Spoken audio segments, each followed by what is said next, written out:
do Rubem Alves, né? A gente sempre gosta de trazer uma fala, né, Lucas? Ideia do Lucas. Manda ver aí, Lucas. Claro, acho que é sempre legal a gente começar, né, com uma reflexão. Acho que essa não poderia estar em melhor momento assim para falar sobre o retorno, sobre mudanças necessárias que já vinham antes da Covid, mudanças que a gente postergou um pouco, mudanças que são necessárias agora. Então, não haverá borboletas se a vida não passar por longas e silenciosas metamorfoses, né, Francisco? Então, essa frase do Rubem Alves mostra um pouco que não vai ter, sem dor, né, sem passar por dificuldades, a gente não vai conseguir o que a gente está buscando.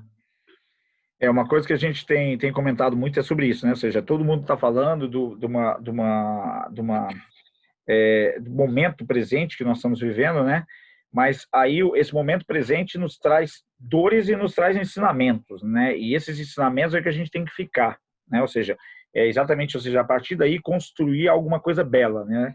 Eu montar um roteiro e no pior cenário que eu possa ter, eu montar um cenário belo para que a minha peça, ao representar, emocione, sensibilize as pessoas e faça sentido, né? E eu acho que transformar em borboleta é esperar o tempo certo, curar o tempo certo, ou seja, silenciosamente observar e aprender e transformar, né?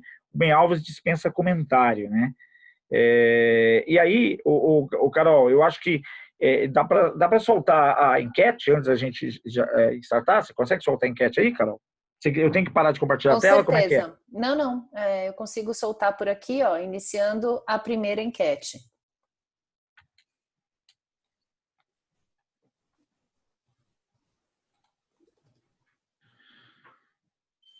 Legal, hein? Se a escola já está se preparando para o retorno, muito bom, muito bom. 71%, ótimo, excelente. Olha que coisa linda isso, hein? Ótimo, 25%. Tá ótimo. Acho que dá. Vamos, Posso encerrar e compartilhar para todo mundo ver o resultado? Espera só um minutinho. Eu acho que entrou gente agora. Pode. Agora pode, vai lá. Então, nós temos aí um quadro de sua escola está se preparando para o retorno, 78% do pessoal, sim, ótimo. E 22% não. Então, vamos lá. A ideia aqui é a gente compartilhar um pouco da nossa experiência para ajudar todo mundo. Passa a próxima, Carol.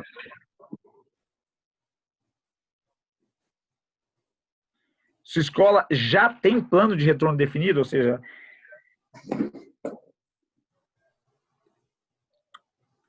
Olha que interessante isso, ó.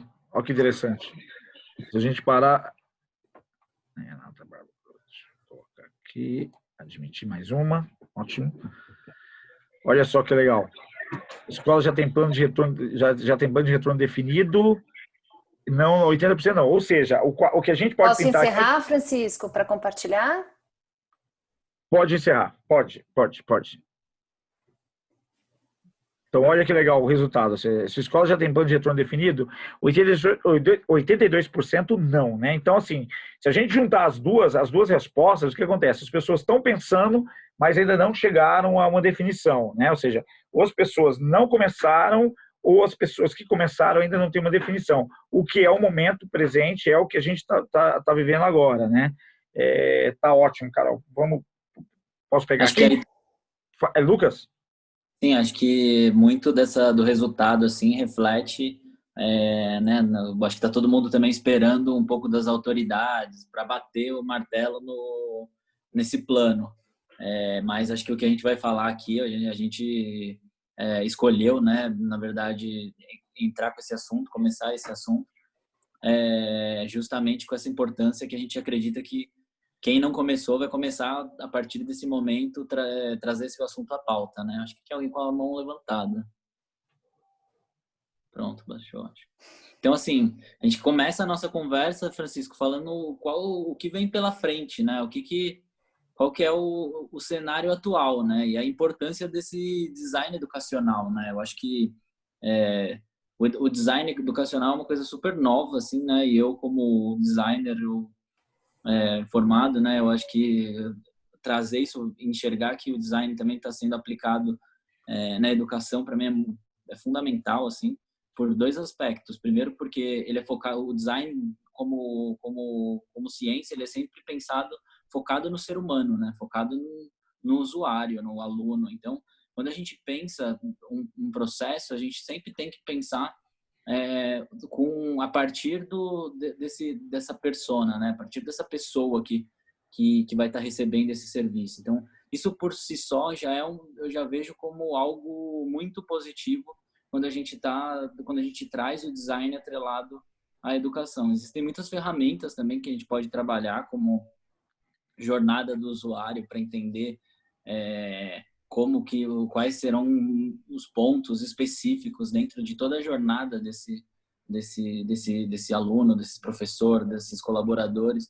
E isso vai ser fundamental. Assim, eu vejo muito que algumas escolas já têm isso e já estão implementando alguns pontos de design dentro do seu currículo, né? Então, acho que, com certeza, muito relacionado ao design thinking, né? Que seria, acho que o grande pilar, assim, foi onde o pessoal começou a puxar o design educacional através do design thinking. E aí, Francisco, o que vem pela frente? Então, essa é uma boa. Primeiro, só a gente teve um erro de digitação aí, gente. O que vem pela frente aí, a gente teve um erro de digitação, mas tudo bem, né? A gente vai para frente de qualquer forma. Então, a questão essa é uma boa pergunta, né? O que vem pela frente, né? Então, quando a gente fala em design educacional, a gente tem que pensar do todo o processo, né? Do início ao fim do processo. Nós começamos o ano, todas as instituições de ensino, seja superior ou básico, começaram o ano presencial. Não tinham ideia de que no meio do processo ia ser colocada a forceps uma parte emergencial, digamos assim, que fosse virtual. Então, a questão eu acho que é importante a gente pensar num design educacional, porque nós não sabemos efetivamente o que vem pela frente. A grande pergunta que fica será que nós vamos realmente retornar? Porque essa flexibilização que alguns lugares estão tendo, está acontecendo algo que, de certa forma, já foi aventado, mas não era esperado, que é a tal da explosão, e aí muita gente está voltando atrás. Então, muitas prefeituras liberaram, muitos estados liberaram, e hoje estão voltando atrás, né? Por quê? Porque os casos estão explodindo. Então, se a gente pensar em termos de São Paulo, por exemplo, né? Que cada hora posterga um pouco mais esse plano, e teoricamente amanhã o secretário executivo vai falar sobre o possível plano de retorno da educação básica em São Paulo, isso também não está definido. Por quê? Porque a gente não sabe efetivamente se vai voltar ou não. O que interessa é a gente estar preparado para o momento de retorno, seja ele quando acontecer. E essa preparação para o momento de retorno, a gente estrutura muito com o design educacional, né? Então, como o Lucas bem colocou, ou seja, a gente está falando de várias ferramentas, o Design Thinking é uma das ferramentas que a gente pode usar, e o design educacional, ele contempla todas as partes do processo educacional e contempla todos os sujeitos envolvidos na atividade educacional, né? Nessa atividade educacional. E esses sujeitos, eu tenho que pensar como agir, quando agir e de que forma eu vou trabalhar com esses sujeitos, em que momento eu vou trabalhar com eles. Lembrando que os sujeitos que eu estou falando são o corpo da escola, incluindo os professores, obviamente, os alunos e a família, né? Ou seja, tem que pensar no tudo isso sem deixar de lado a comunidade. Então, quando eu penso no design educacional, não é somente o objetivo, as avaliações, os starts, né, os gatilhos que vão ser colocados ali para as avaliações, o processo de avaliação, não é aquele processo que é definido geralmente na questão do curso inteiro, mas eu digo mais do que isso, são quais as ferramentas possíveis, quais os aprendizados possíveis no meio do caminho, né? Quem trabalha com ensino superior conhece muito bem design educacional, que agora está sendo trabalhado um pouco com a parte de educação básica, né? E aí, a gente pode... Deixa eu só seguir aqui. Então, assim, a pergunta que nós queremos ajudar a responder é como se preparar para o retorno pós-isolamento, né? Antes de devolver a palavra para o Lucas aí, eu queria só fazer um preâmbulo. O que nós fazemos hoje, né? Como a Carol falou no início, hoje nós temos assessoria educacional. E essa assessoria, nós ajudamos algumas escolas em vários sentidos, né, a organizar a gestão educacional, reestruturando o currículo, pensando a tecnologia educacional e fazendo capacitação de professores. E o Lucas, da mesma maneira, depois ele pode falar dele, mas da mesma maneira, ele atinge isso e vai além, que ele usa algumas ferramentas mais específicas. Ok, nesse processo de pandemia, o que nós temos feito é dar assessoria às instituições de ensino para interpretar as várias MPs, aí, medidas provisórias, deliberações, liberações, pareceres, que os governos estaduais, municipais e federais estão colocando, então é entender, colocar isso aos olhos da BNCC e da LDB, né, da Lei de Diretrizes e Bases, o que é a parte legal, o que a gente pode, o que a gente não pode fazer, e agora também da Anvisa, do Ministério da Saúde, né, dos órgãos envolvidos na OMS. Então, o que a gente tem que fazer hoje é o momento que eu tenho que pensar o pedagógico e reestruturar o todo. Então, o que a gente quer apresentar aqui para vocês é essa experiência que a gente está tendo nas várias instituições que a gente atua e, mais ainda, nos vários grupos que a gente atua, né? Acabei de sair de uma reunião que tinha mais ou menos 100 escolas participando e a gente estava discutindo retorno, né? Então, a ideia é como é que a gente faz esse retorno, como é que a gente planeja. O que a gente quer trazer aqui é compartilhar com vocês como é que a gente está vendo, como é que nós estamos vendo, como é que nós estamos presenciando isso, depois de consumido vários protocolos, e essa é a minha meta, ou seja, todo protocolo que chega na minha mão eu leio, né? Então, uma empresa fez o protocolo, um país fez um protocolo, então a gente consome esse protocolo para olhar o que se adequa àquela realidade daquela escola ou não. Então, o que a gente fez é o seguinte, o que é comum? Vamos compartilhar. O que você acha, Lucas? Acho que perfeito, Francisco. Foi bem completo o que você explicou para a gente agora. Acho que realmente é muito bom ficar...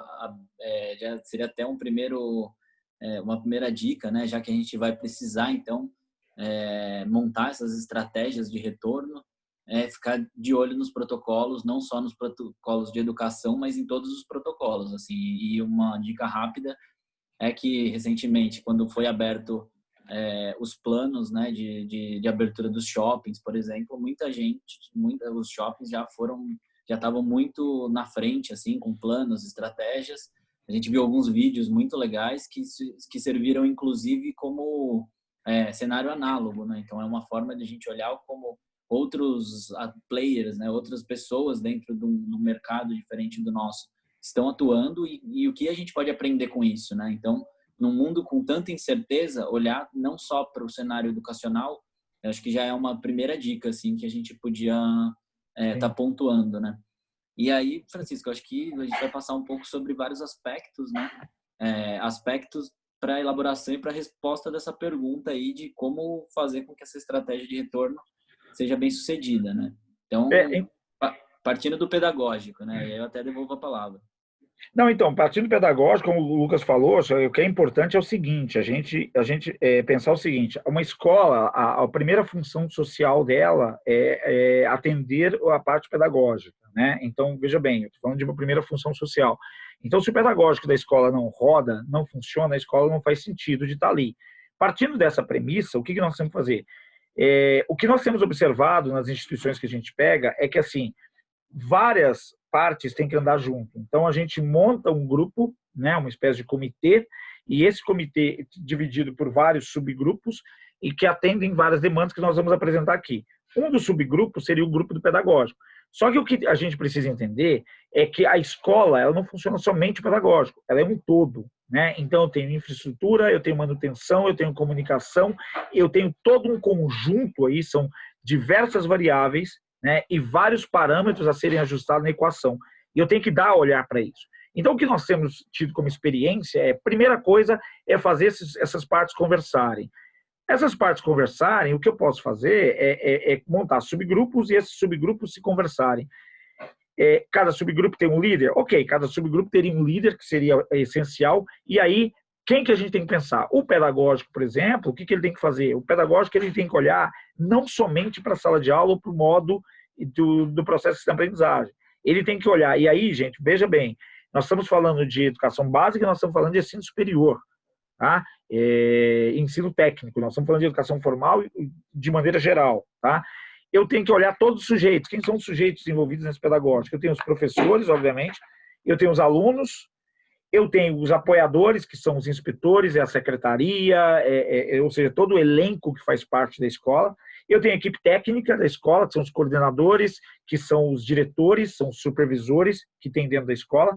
Eu tenho a família, como os pais, né, que estão aí participando, tem a família. E eu tenho os órgãos oficiais que eu tenho que atender. Então, quando a LDB fala que tem que cumprir o número de dias letivos, está liberado, o governo baixa uma medida provisória falando que o número de dias letivos está liberado. Entretanto, deve-se cumprir as 800 horas, ou 48 mil minutos, né, no caso de escolas que não dão 60 minutos de aula. Então, eu tenho que atender essa demanda também. Eu tenho que atender os órgãos oficiais quando a Secretaria de Saúde fala assim, olha, o protocolo para uma escola é esse. Então, quando o pedagógico ele está atrelado também a todo esse protocolo externo. Além do mais, ele tem que olhar para pessoas como sendo... Eu tenho alunos em grupo de risco, eu tenho professores em grupo de risco. Então, eu tenho que pensar nesses personagens, que eles não vão poder estar ali presentes. Então, eu tenho que reestruturar a minha grade, eu tenho que reestruturar a minha matriz. Por isso que aí a gente volta na importância do design educacional. Porque quando eu tenho um design educacional, eu consigo inferir no planejamento que eu tenho e modificar e ajustar de acordo com a necessidade. Certo, Lucas? Não, perfeito. Tá muito inspirado hoje, viu, Francisco? Tô gostando de ver. Acho que o que eu teria para complementar é que o design ele traz é essencial a gente colocar esses alunos no centro de tudo, né? Porque quando você vai numa instituição onde o aluno tá no centro de tudo, você percebe a devoção mesmo assim que existe por parte de todos os agentes desse cenário. Esses agentes que a gente colocou, né? E a gente pontuou, eu só complementaria assim que para a gente poder criar um sistema, né, de um design pedagógico muito relevante, é fundamental a gente entender não só cada ator desse sistema, como quais necessidades cada um demanda, sabe? Então, acho que cada nomezinho que vocês estão vendo aí contempla um grande cenário sistemicamente muito complexo, né? Então, quanto mais a gente conhecer sobre cada um desses atores aí, melhor vai ser o nosso plano. Então, acho que você puder passar, Francisco. E aí eu entraria, assim, mais no processual, né? Então, eu acho que o próximo passo, depois de você conhecer esse grupo e conhecer definido, assim, como é o seu nicho, como funciona no seu caso, especificamente, porque aluno não é só aluno, professor não é só aluno, não é só professor, né? Fico muito incomodado com generalismos, assim, porque a gente percebe que é muito individual as situações. A gente parte para uma parte mais processual, né? Então, como que vai funcionar esse retorno, assim? Então, a gente enxerga muito como o primeiro passo um acolhimento, né? Um acolhimento pedagógico e um acolhimento emocional também, que vai ser exigido. A gente vai precisar enxergar como que chega esse aluno, né? Para aí sim ele passar por um processo de avaliação e diagnóstico e a gente montar uma estratégia, uma metodologia mais individualizada. Assim, a gente viu aí nos comentários que no bate-papo aqui até dei uma lida, a Anhembi Morumbi, por exemplo, vai oferecer 3 tipos de curso para cada aluno. Maravilha. Aqui que o Carlos comentou. Então, uma parte, isso depende do aluno, depende de como ele vai voltar emocionalmente e pedagogicamente, depende de como ele vai passar por esse processo de avaliação e diagnóstico. E aí sim, enxergar qual que será a melhor estratégia que vai ser adotada, né, Francisco? E aí a gente volta de novo àquela questão do modelo do design educacional, a importância de você pensar, né? Então, assim, nos próximos anos eu vou fazer um design educacional, né? Agora, tem como traçar? Tem como traçar. E aí, pegando exatamente, vou partir do contrário, né? Ou seja, qual metodologia que eu vou utilizar? De que forma eu vou utilizar essa metodologia? Quais são as estratégias e os recursos que eu vou utilizar para isso? Mas, para responder essa pergunta, eu tenho que pensar antes, ou seja, eu tenho que ter reconhecido o público que eu vou chegar e de que forma esse público vai chegar. E aí, para chegar, de que forma esse público vai chegar, nós tivemos a oportunidade de liderar uma pesquisa na USP, na Unesp, nós tivemos a oportunidade de liderar uma pesquisa onde nós avaliávamos o ambiente, nós comparávamos o ambiente presencial e o ambiente virtual, né? Isso já há alguns anos. E aí o que nós aí a gente colocava no ambiente virtual uma pergunta e deixava os alunos à vontade para responderem. E depois nós observávamos como é que era o comportamento desses alunos que participavam ativamente do virtual na sala de aula. E o que a gente observava é que os alunos que participavam ativamente do virtual, eles voltavam no presencial num nível cognitivo daquele conteúdo, daquele tema muito acima. Então, você tem um desnivelamento, ou seja, eles acabavam, aí o que acontecia? Nós trabalhávamos com ele como parceiros mais capazes dos alunos que estavam ali presentes. Hoje, a tendência é acontecer a mesma coisa. Então, é importante uma avaliação diagnóstica, importante uma avaliação diagnóstica em dois sentidos.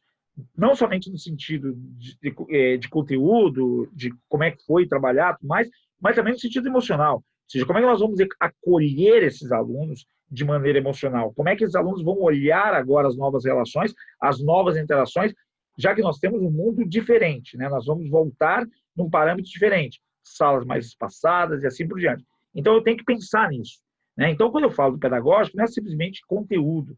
Eu tenho que pensar no todo meandro, ou seja, do antes, olhar para o antes, para o durante que está acontecendo agora, nesse período, e olhar para o depois, ou seja, onde nós vamos chegar.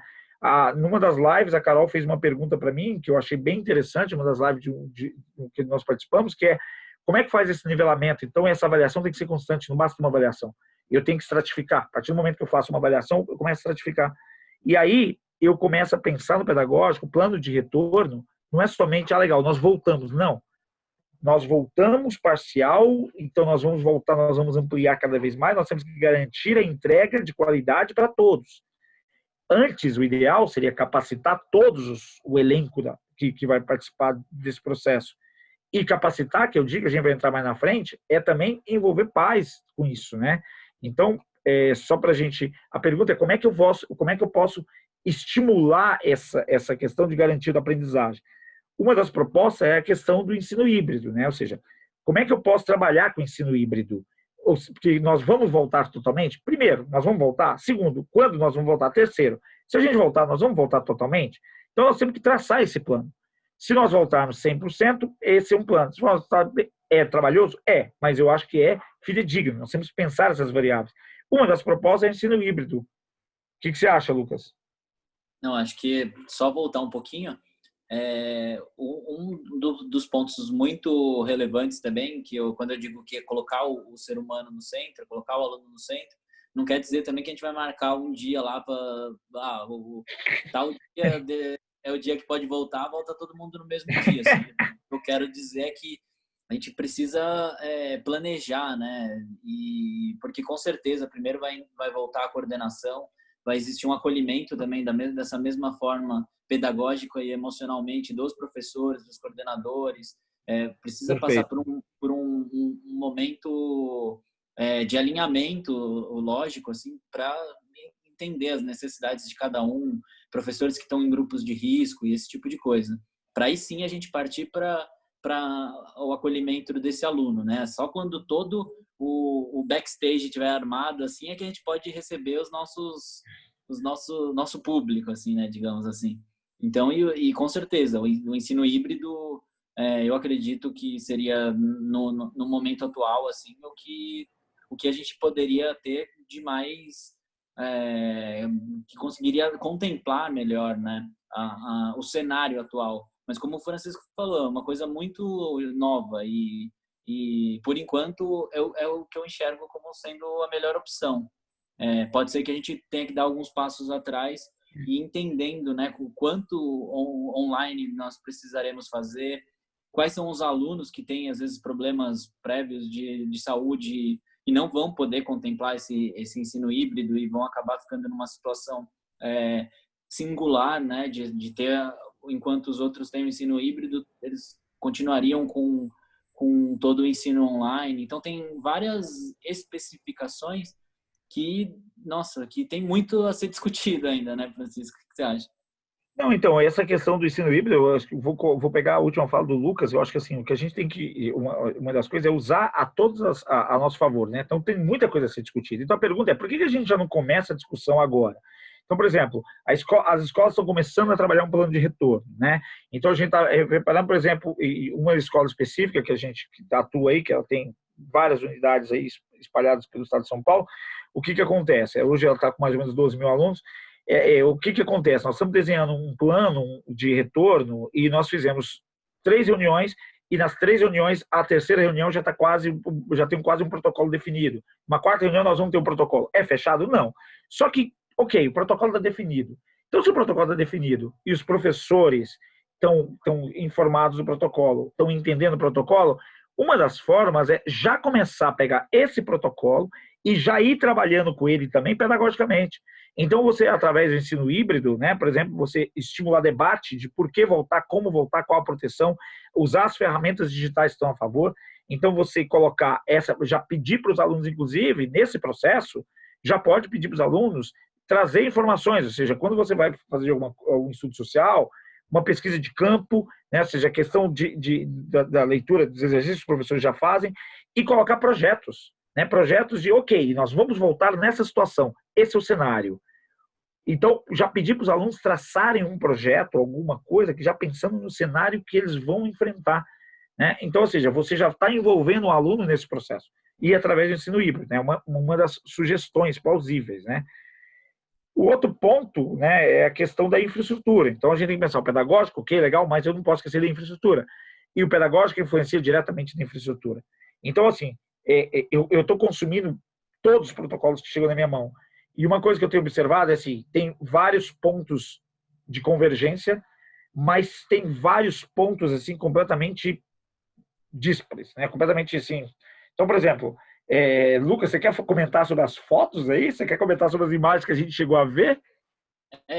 Acho que está todo mundo muito impactado com essas imagens que a gente tem sido bombardeado assim pelas mídias, né? E nos outros países, são fotos de outros países que a gente tem enxergado e visto como é que está acontecendo nos outros países. É claro, assim, que eu acho que isso tem que ficar muito, a gente precisa ser muito firme com isso.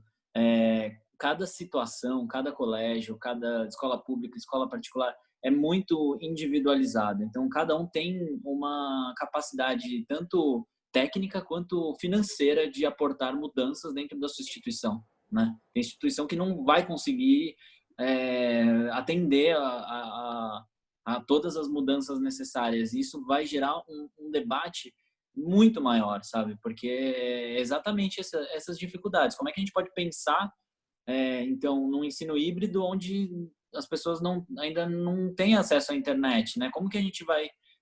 são vários desafios e eu acho que cada vez mais o caminho vai ser a singularidade. Cada escola vai ter um processo, cada escola vai ter que enxergar o que é real para ela, assim, sabe? O que ela vai conseguir fazer dentro do ambiente dela. Lógico, seria a gente sabe, né? O mais seguro é trabalhar com essas imagens da Dinamarca, onde existem acrílicos em todas as salas, onde mais a gente sabe a realidade do Brasil. Escola pública não vai ter isso, porque os alunos não têm o computador, não são todos que têm acesso à internet. Então, isso vai acabar colocando muito em pauta assim essa discussão sobre a qualidade do ensino no país, assim. Então, certamente são muitos desafios que vão vir pela frente e a minha dica assim é você agora olhar muito para dentro da sua instituição e ver o que você pode fazer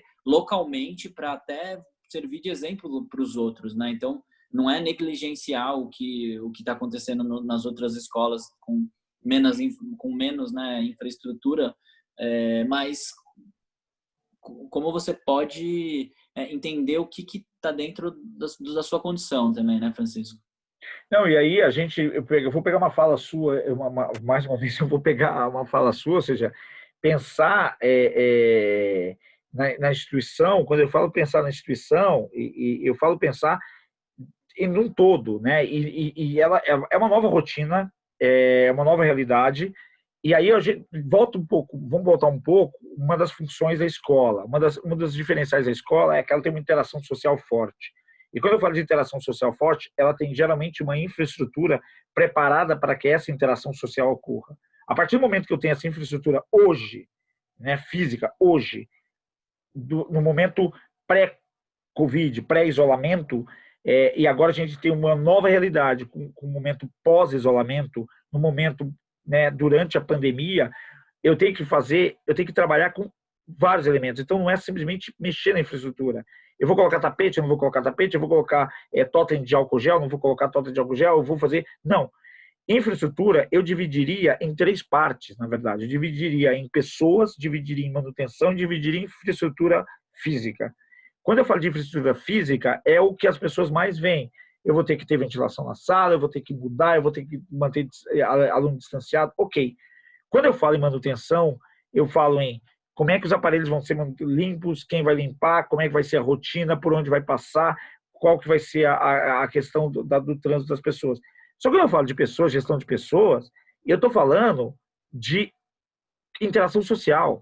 E aí a criança, por exemplo, na educação infantil, e é isso que é importante a gente pensar, ninguém sabe como é que vai ser o retorno. Mas uma coisa que o mercado está olhando é o seguinte: teoricamente, para o mercado, o melhor seria a educação infantil e fundamental 1 voltarem primeiro. Por quê? Porque se a educação infantil e fundamental 1 voltam primeiro, os pais têm flexibilidade para fazer a máquina econômica girar. Essa é uma realidade. Agora, será que isso vai ser concretizado, já que os mais velhos podem ficar em casa sem os pais? Tá, ok, essa é uma possível realidade. Só que como é que eu vou, a partir do momento que a criança chega lá na escola, como é que eu vou falar para ela que ela não pode abraçar o amiguinho? Como é que eu vou falar para ela que ela não pode abraçar a professora? Como é que ela falar para ela que ela não pode se reunir em pares? Então, essa ginástica toda tem que ser feita, pensada com todos os sujeitos. Então, mais uma vez, aqui voltando à fala do acolhimento emocional, voltando à fala que a gente fez do design educacional e do plano envolver todos os personagens. Então, o pai ele já tem, e trabalhar previamente já com as crianças. Então, a família tem que fazer parte de todo esse processo, né? Nós temos, como o Lucas falou, nós temos uma realidade completamente diferente dos outros países. O que a gente pode pegar desses países para a gente aprender, né? Em vez de fazer o que o pessoal, alguns estão insistindo em fazer, que é ignorar os exemplos, né, dos outros países, não, a gente tem que aprender com os outros países, né? E aí, já que aprender com os outros países, é olhar também o seguinte: o que tem que ser feito em relação à saúde e seguir os protocolos. Então, nós estamos falando de Anvisa, nós estamos falando de Ministério da Saúde, nós estamos falando de World Health Organization, né, o WHO, né, a gente brinca que o WHO, quem, né, que a gente está falando, lá do OMS, né? Então, assim, o que eles recomendam e como é que está sendo feito, né? Um detalhe, aqui está uma pistola de temperatura, né? De termômetro pistola. Eu, como bom físico, eu adoro brinquedinho, né? E um dos brinquedinhos que eu tenho há muito tempo na minha casa é essa pistola, né? De temperatura. Só que uma coisa que eu observei, essa pistola de temperatura gasta uma pilha absurda. Uma pilha absurda. Então, assim, imagina você fazendo isso na escola. Ele descalibra muito rápido. E quando a pilha fica fraca, ele descalibra. Então, tá aferido. Então, qual que é o material que a gente vai usar? Então, esse tipo de protocolo, seguir as recomendações, ter um grupo pensando só isso e depois compartilhar, é o melhor dos mundos. Agora, vai ser suficiente? Essa que é a pergunta. Por isso tem que ter alguém encabeçando essa definição de protocolo, né? Lucas? Eu acho que a gente vai falar um pouco mais para frente até em relação a esses protocolos, a estabelecer, né, como e da necessidade até de uma flexibilidade, porque realmente a gente está testando, né? Acho que o ensino à distância que foi colocado agora como fator, né, primordial que a gente trabalhou até agora, ele mostrou a necessidade de testes, né? Eu gosto muito de trabalhar com modelos assim que você cria um protótipo, testa e aprende, porque é cíclico, sabe? Você nunca vai, você vai demorar muito até chegar numa conclusão. E a foto, né? Acho que essas fotos, ela para mim mostra um outro ponto, assim, que é o ponto social, assim, o ponto comportamental, porque você vê aí nessa foto dos EPIs, assim, que existem alunos que vão voltar com a máscara e com álcool gel na mão e tem outros, assim, eu seria esse aluno aí, o mais o Jimmy Bolha, né? O cara que vai usar um face shield e luva, porque vai estar realmente, eu acho que imagina, os pais vão estar, existem pais que vão estar, né, com uma dificuldade maior, né, um medo maior, então tudo isso tem que ser levado em consideração, Francisco. Não, e digo mais, né? Eu acho assim, é engraçado que assim, os alunos que sentam na frente, né, os professores, muitas escolas estão adotando o face shield, né? Que é esse escudo aí que está na frente aí da aluna, no EPI. para os professores, né? Só que a gente não pode esquecer que o professor, se ele com a máscara, por exemplo, ele vai ter vai dificultar a respiração dele. E a gente não pode esquecer que a saúde do professor, a saúde vocal do professor interfere muito. Então, quando o professor vai falar, ele tem que inspirar, expirar e tirar o ar do diafragma, né? Chocar o ar, falar pelo diafragma, esse movimento fica prejudicado. Então, ao longo das aulas, será que ele vai conseguir dar 6 aulas, 7 aulas, 5 aulas, 10 aulas, como alguns professores costumam dar por dia? Será que ele vai ter essa condição de trabalhar 50 minutos dessa forma? Então, mas peraí, ele vai tirar máscara? Não dá para ele tirar máscara? Que os alunos estão na frente, por exemplo, vão todos os alunos colocar face shield ali na frente? Vou colocar uma bolha? Então, realmente, ou seja, pensar é muito específico e pensar nessas possibilidades. Só que respeitar. Agora, para isso, eu acho assim, uma coisa que as escolas têm que ter muita noção, as instituições de ensino têm que ter muita noção é o seguinte: uma vez definido o protocolo, esse protocolo não é fixo. Esse protocolo, ele é adaptável, porque ele pode mudar esse protocolo. Então, assim, e por isso que é importante um subgrupo de manutenção. Você adota um grupo que vai cuidar da manutenção, que vai cuidar todo dia de olhar o que vai acontecer. Legal. Mas no meio do caminho pode mudar. Alguma coisa não está dando certo, então nós vamos ter que mudar. Então, adapta-se o protocolo. Então, essa flexibilidade deve existir. Agora, para que tudo isso aconteça, né, Lucas, de maneira boa, tem que ter uma boa comunicação, né? Ou seja, eu tenho que, aquilo que a gente falou lá no início, né? De novo, voltando ao início, né? Ou seja, eu tenho que ter, como é que eu vou avisar as famílias, como é que eu vou trabalhar a identificação visual disso, ou seja, tanto online quanto física, como é que eu vou trabalhar com as cartilhas, como é que eu vou fazer os treinamentos, quais são os canais de atendimento caso haja dúvida, e a questão da família, eu tenho que garantir que a família tenha acesso à informação utilizando múltiplos modos da linguagem. Então, não posso simplesmente usar um comunicado, eu tenho que valorizar vários modos da linguagem, eu tenho que trabalhar de uma maneira multimodal. E o Lucas, aí nessa parte, eu vou passar a palavra para você, Lucas, você que é o especialista em comunicação aí. Lucas tem uma empresa que trabalha com isso e ele já tem feito um trabalho belíssimo com isso. Manda ver, Lucas. Acho que mais do que nunca, assim, vai ser necessário esse trabalho, assim, quase que um transmídia, né? Então, a gente vai precisar contar essas novas... né? Você vai precisar contar essas novas mudanças através de várias plataformas, sempre com um canal de atendimento aberto, sabe? Para acolher as dúvidas e os medos, anseios, ansiedades mesmo das famílias, porque eu não sei, eu apostaria muito num cenário como aconteceu quando a gente veio pro movimento, né, desse ensino à distância de uma forma tão abrupta, né? Então a gente teve pouquíssimo tempo para se adaptar. E a gente já aprendeu com aquilo, né? A gente já sabe que se a gente não tiver um canal de atendimento aberto, se a gente não tiver cartilhas, guias, vídeos são ótimos, né? A minha produtora, a gente produz muito esse tipo de conteúdo, né? Vídeos para as escolas poderem comunicar mesmo essas novidades, essas mudanças, esses procedimentos, inclusive em realidade virtual, para os pais poderem acessar de outras formas. Tudo que a gente conseguir transmitir as novidades que vêm por aí é essencial, porque a comunicação efetiva é algo que já vem sendo muito, muito demandada de todos os profissionais de todas as áreas. Assim, isso é uma coisa quase do nosso século.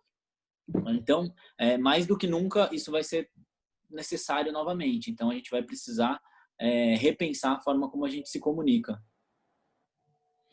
E aí a questão da comunicação, acho que para tudo isso, né, só para a gente pegar já o tom aqui, o que a gente separou é o seguinte: ok, então eu monto um grupo, esse grupo eu monto subgrupos, eu monto um grupo, pego um líder desse grupo, ou seja, o líder que está envolvido em todo o processo ou não, melhor que não, ele consegue pegar esses subgrupos e fazer associação com esses subgrupos. Legal. Agora, como é que eu gerencio isso, né? Então, a gente sempre gosta de sugerir ferramentas, né? Nós trazemos sempre algumas ferramentas aqui, e aí a gente trouxe 4 ferramentas aí que pode ajudar, que são ferramentas de compartilhamento e gerenciamento, né? Então, você consegue fazer a gestão de tudo. Então, você consegue fazer a gestão do pedagógico, a gestão da saúde, a gestão da infraestrutura, a gestão de pessoas, a gestão de comunicação, né? Ou seja, a gestão de manutenção. Então, você consegue fazer todas as gestões do que é necessário para montar um protocolo através dessas 4 ferramentas, né? Então, você tem aí o Slack, o Trello, o Monday e o Asana, né? É que a proposta deles é muito parecida, né?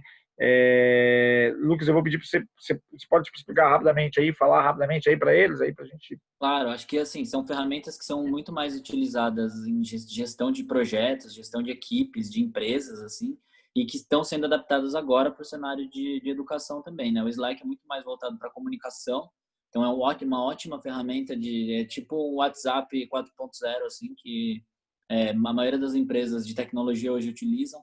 O Trello, o Monday e o Asana têm funcionalidades muito parecidas dentro dessa gestão de projeto mesmo. Então, como é um cenário mega complexo, com mudanças acontecendo simultâneas, se você não tiver uma ferramenta de gerenciamento, você vai se perder no meio do caminho. Então, acho que essas são as dicas assim que eu queria trazer para vocês como ferramentas. Pode jogar ali todas as informações, né? Então, todo mundo vai ter acesso a todas as informações instantaneamente, né? Então, e são ferramentas gratuitas, né? Isso é o mais importante citar, né? Que dá para você trabalhar, né? Eu acho que, Lucas, a ideia, eu acho que assim, só para a gente dar uma finalizada nesse processo, antes de a gente divulgar as próximas datas, é falar exatamente isso, né? Ou seja, fazendo um resumo, eu colocaria o resumo da seguinte forma, ou seja, monta-se um grupo e esse grupo teria um líder, onde teria subgrupos, e cada subgrupo teria um líder e que compartilharia com os pares e centralizaria, né? É o processo que nós estamos fazendo nas instituições que a gente atua e tem funcionado muito bem. Então, falei, vamos levar o pessoal a apresentar como uma opção, né? Ou seja, você fazer esse gerenciamento, né? Eu não, lembrando que eu não faço parte da instituição, eu sou externo, então você acaba não se envolvendo com todo esse processo, então é importante isso, ou seja, a pessoa que vai liderar esse grupo não vai envolver com o processo, e depois o que acontece? Você ter um local de compartilhamento de informação, pode ser, inclusive, a partir do WhatsApp ou de qualquer outra ferramenta, mas que as informações têm que premiar. Por quê? Uma coisa que a gente observou, isso é muito importante, todos os grupos interferem em todos os grupos. Então, por exemplo, a manutenção, o pedagógico interfere muito na infraestrutura, que por sua vez a manutenção interfere na infraestrutura, que por sua vez a gestão de pessoas interfere na manutenção, quantas pessoas circulam, como circulam, então estão todos coligados. Os protocolos de saúde, mudou, isso não vale mais, então esquece, tem que ter outro. Então, tudo está muito interligado. Por isso que é importante ter esse alinhamento e por isso que a gente trouxe essas ferramentas de gestão de conhecimento e gerenciamento, tá, no geral. Mas, completando, Lucas? Não, acho que é isso aí. Acho que eu queria mostrar agora, antes de a gente ir para perguntas e respostas, né? Nossas próximas datas, né? Que está relacionada até, inclusive, a uma pesquisa que o Francisco vem fazendo.